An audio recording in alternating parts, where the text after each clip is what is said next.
History is rarely born in a straight line. It twists, it bends, takes a boy from the black cotton soil of the cattle plains, dresses him into a starched white collar of the British Empire, and then strips it all away to set a continent and the world on fire. Long before the church was found was the kingdom of Buru Buru. A wealthy, polygamist tribal elder. A man with 5 wives. Thousands of cattle, and an unshakable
Save the child from the jealousy eyes of the unseen one, the traditional decided to perform a protective ruse.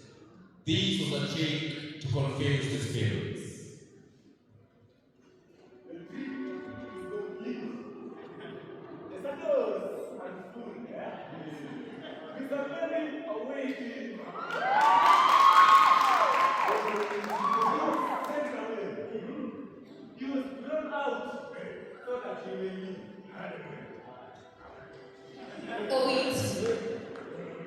A name born from among abundance.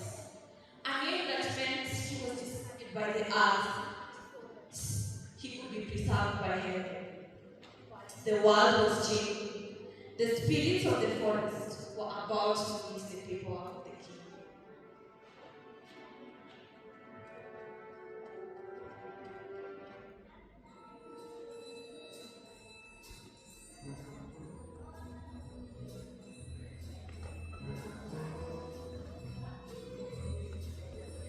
Hold the fight, hold the fight, hold the fight.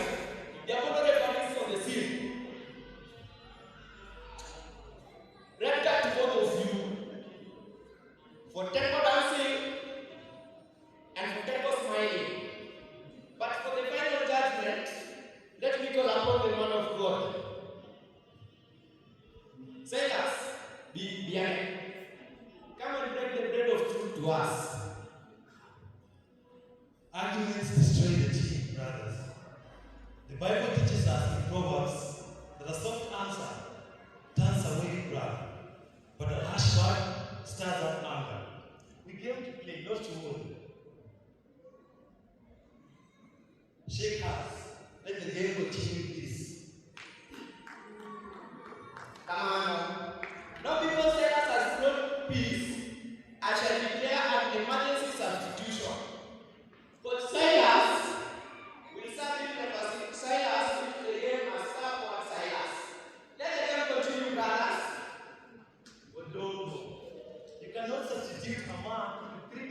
teachers at the same time.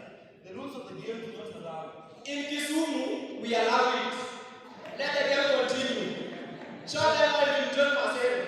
I said referee here. Very well, although, but lately, no more anti-people.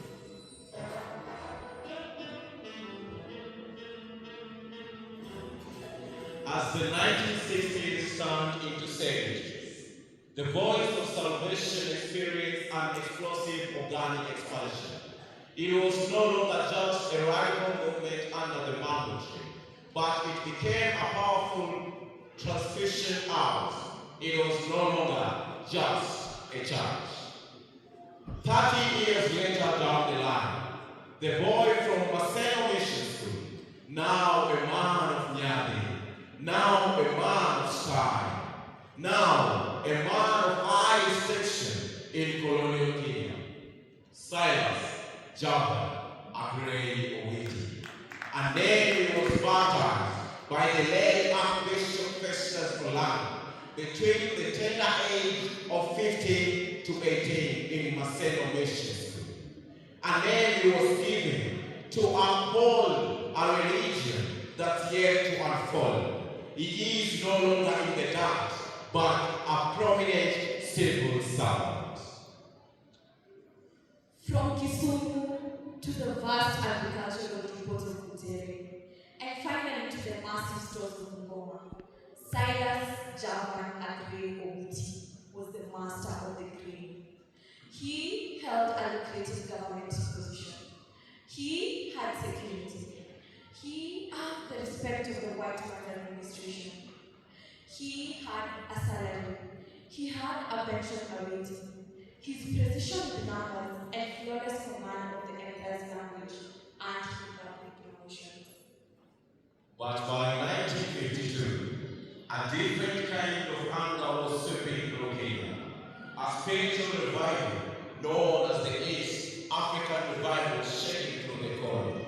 And inside the depots, managers' chest, and the escalating sound was roaring louder than the trucks loading the maize. For 30 years, I've been managing the stores of the white. I have counted bags of maize to feed the body. But my people have been starving for the word of life. I cannot stay in this house anymore. In 1952, to the absolute horror of his colleagues, his family, and his colonial bosses, Silas did the unthinkable. He resigned from his government employment. He walked away on his salary, status, and safety. He had finally grown. And this time, he was the one throwing away the wealth of the world so that an entire nation could hear the voice of salvation and healing.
inside the district office in Kisumu. And it's of tambourine, clapping, and playing traditional games. Hello guys, this is Kiswete TV. Right now we are at Buru Buru VOSH Church, and that was a play by the youth demonstrating 70 years of God's faithfulness. If you are watching me for the first time, please like, share, and let me know where you're watching me from. Also, remember to subscribe. Once again, this is Kiswete TV live from Buru Buru VOSH Church in Nairobi, Kenya. And this brings us to the end of this video. See you in the next video.